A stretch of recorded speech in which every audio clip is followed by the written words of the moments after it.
Hi, I'm Bob. In the last video, we have learned how changes in the price of a good rotate the consumer's budget constraint and therefore change the optimal consumption bundle of the two goods.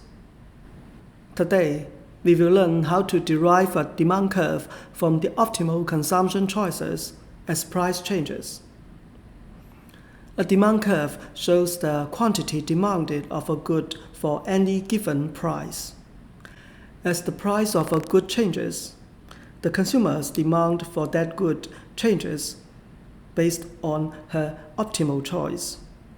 The demand curve reflects the consumer's best decisions that arise from her budget constraint and indifference curves. I continue to use the noodles and ice cream example. The income of the consumer is $100 per day.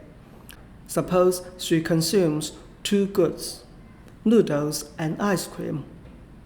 The price of noodles is $5 per bowl and the price of ice cream is $2 per cone. As the price of noodles decreases from $5 to $2.5 per bowl, the optimal consumption choice moves from A to B.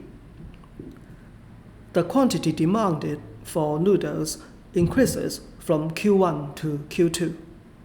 We know from the previous video that the total increase in the demand for noodles is the sum of the substitution effect and the income effect of the price change. If the price of noodles continues to decline, say $1 per bowl, the budget line rotates and becomes flatter.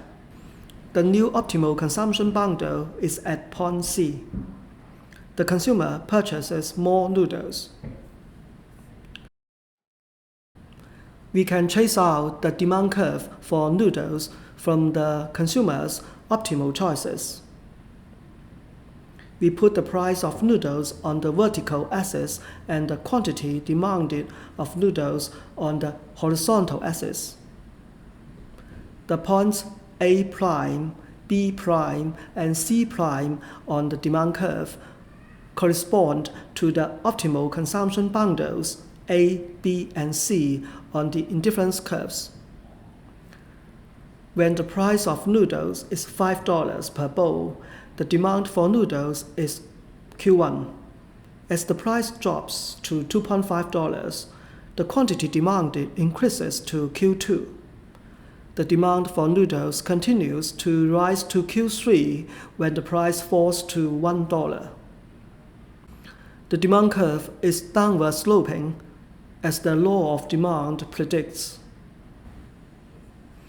The demand curve can be seen as the summary of the consumer's optimal decisions.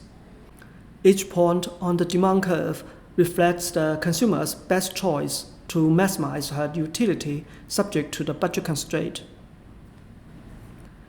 Today, we have learned how to derive the demand curve from the consumer's optimal consumption choices as price changes. We should keep in mind the close relationship between the demand curve and the consumer's optimal consumption bundles. Thank you for watching this video and subscribing to my YouTube channel. See you next time.